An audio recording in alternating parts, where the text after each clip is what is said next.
Good afternoon, everyone. I'm J. Lenora Bressler, and welcome to the January 3rd, 2020 edition of the Bible Delight in the Details.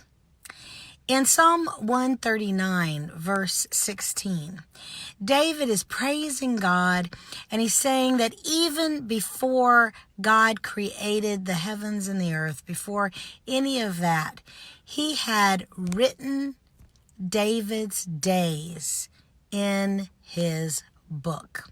You know, throughout the Old and the New Testament, there's discussion about being written in the book.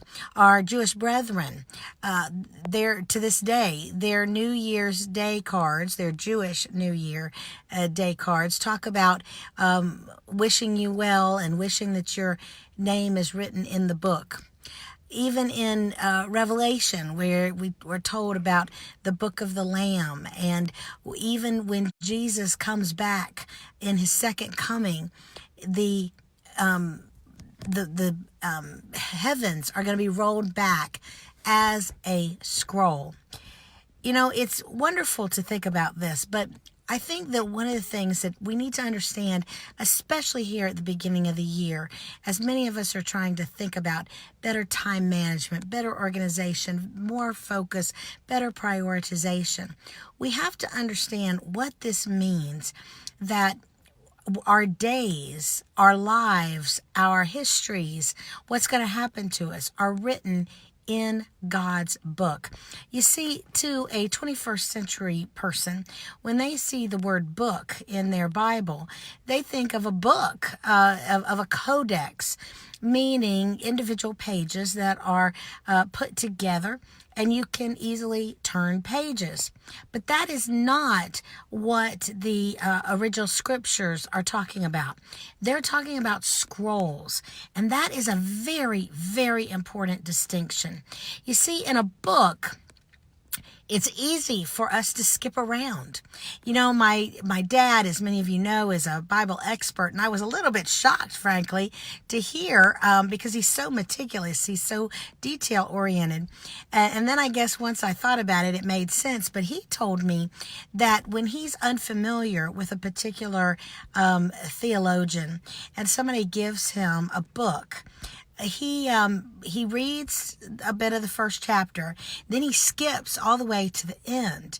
And he said that it's so that he can determine where is all this heading. And if the end is doctrinally correct and all, then that lets him know that it's worth his time. It's worth him going back and reading all the chapters in between. But with a scroll, you cannot do that. You can't skip to the end. You have to take it as it comes. You have to unscroll it. And, you know, this is just so meaningful to me, because I think at New Year's, we think about time, right? We think about, is our relationship with time right? And are we using time correctly? You know, in a book, if you think about it, if you're reading along and you love a particular chapter or even a particular paragraph, you think it was beautiful, well written, whatever, you can reread it. You can actually reread a portion of that book as long as you want, and the rest of the book will wait for you, right? I mean, it's not going anywhere. You can revel in that chapter as long as you want. But that's not how a scroll is, because when it comes to a scroll, you see, a lot of us think about scrolls as being small parchment, but that is not what the scrolls in the ancient world were. Some scrolls were huge and heavy and very awkward.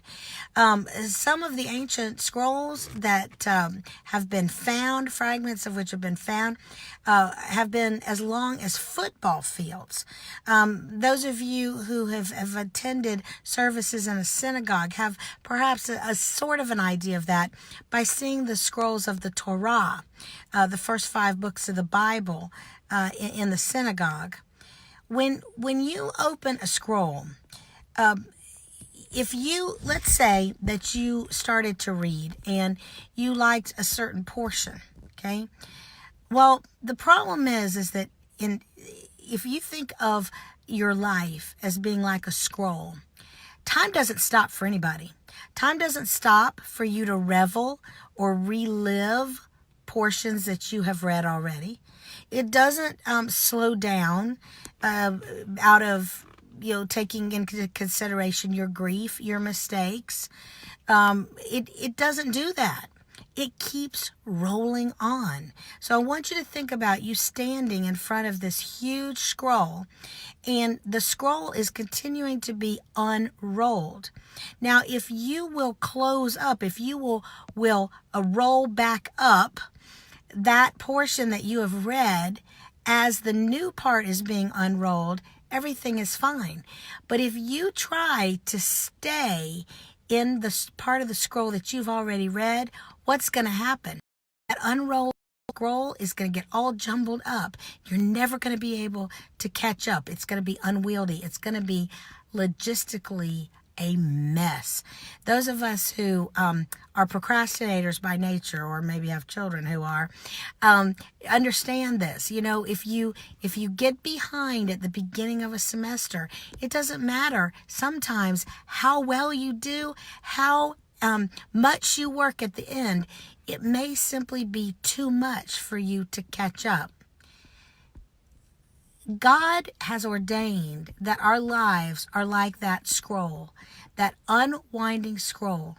And my friends, we cannot stay in a past part of the scroll, or that scroll will get all messed up. It will get unwieldy. You can't remain in a past chapter because you loved it, because you wish you could go back. Nor can you stand still and regret past chapters, or think about, oh, I've been mistreated. Oh, that put me behind. Oh, I made a mistake, or somebody made a mistake with me. No, you've got to keep going. That's what it means. That's what David understood when he said, my days are in your book. You see, God's book of history, and that includes our future, has already been written. Think about that. A scroll, no matter how long it is, it's already been written completely. You haven't read it all yet. And that is one of the reasons why in the ancient world, the signature, who it was coming from, was always at the top, because that way you knew how to take what you were about to read. Was it serious? Was it satire? Was it credible?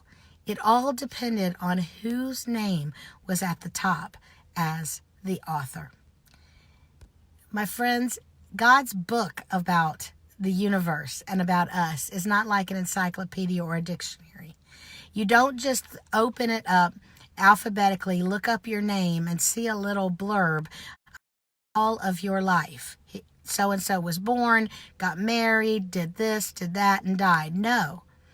Your stories, the facts about you, the experiences you have, come in chronological order, yes, but they are all mixed in with everybody else's. So it's not like you have your own little itemized blurb. No, your story, your days are mixed in with all the days. Enjoy each season, each chapter, each line of the unrolling of the book, the parchment, the scroll of your days in 2020 and beyond. I'm J. Lenore Bressler. Visit me on the next edition of The Bible, Delight in the Details. Have a great day.